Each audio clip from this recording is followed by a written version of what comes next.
All right, Miles, we finally got there. College football playoff time. Of course, we're going to talk about the Fiesta Bowl first. You've got Michigan against TCU. Michigan being the two seed, TCU being the 3 seed. I'm going to give you the over under, the spread, and the money line, and all that stuff right now. First, so Michigan is a 7.5 point favorite. They're minus 320 in the money line. The over under sits at 58.5 for anyone who's interested in that kind of thing. But we're going to talk about just straight up who's going to win this football game. And when you look at the way Michigan is structured, they are the veteran team. They've been in the college football playoff before. They won last year. This is a team that found a way to win big games down the stretch. TCU, of course, lost big games down the stretch. This is a team that's physical. They're tough. They have the best offensive line in the country. They're the more experienced coach. I want to talk a little bit about Sonny Dykes. Someone I said some things this week that really I don't like, and I think points to why Michigan's going to win this football game. But overall, when I look at the structure of the team, even if Corum doesn't play, Michigan, I think, is better. They're physical. They're tougher. I really like their chances, and I think that's why Vegas has them a 7.5 point favorite over TCU. Miles, give me your thoughts on this matchup real quick. Yeah, Nick, I think it's really interesting looking at it. I really, really like Michigan in this matchup. I think Jim Harbaugh's got this team rolling. Their defense has been played really, really good, Nick. Most points that someone scored on them all year is 27, and even they're able to keep Ohio State down to 23 points, and now that is a pretty high-powered offense down in Ohio State in a big game where they're giving it their all. But a couple things I want to point out. I don't believe Blake Corum is going to be in this game, but I think running back Donovan Edwards has been doing a pretty good job in his stead.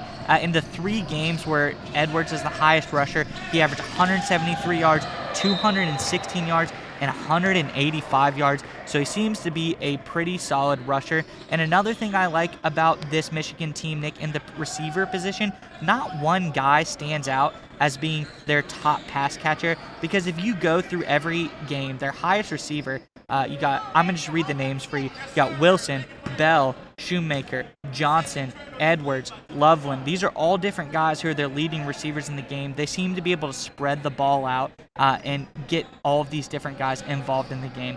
But I just like the versatility on the offensive side of the ball, Nick, the resiliency, and I think this shows they have a lot of depth, which is a credit to Jim Harbaugh, his recruiting and coaching abilities. But going off that, Nick, what do you think about the offense, the defense? Any last points to add about the Michigan Wolverines?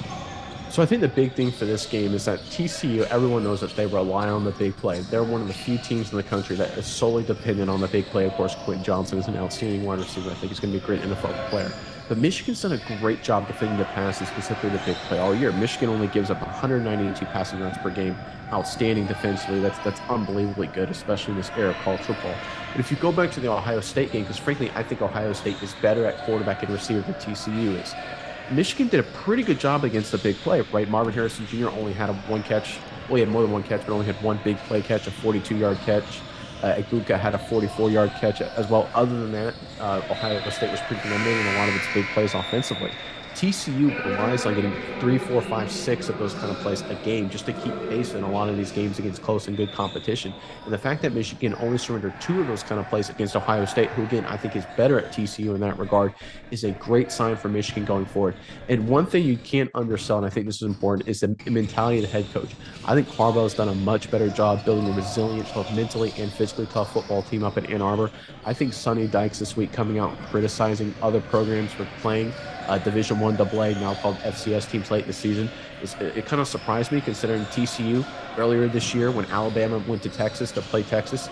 TCU was playing Tarleton State, the perennial college football powerhouse that is Tarleton State. I don't like that from the coach. To me, it sounds like he's distracted, he's defensive. Instead of trying to dictate the tempo and his will and orchestrating it from his players going forward into this matchup, it sounds like he's trying to defend his right to be there instead of establishing himself as a champion. Harbaugh's doing the opposite. I think that's why top-level leadership, physically, mentally tough, and better overall football team, to your point, they're more balanced. I think Michigan wins this game. If you told me a score, I'd have to go 31-17, something like that.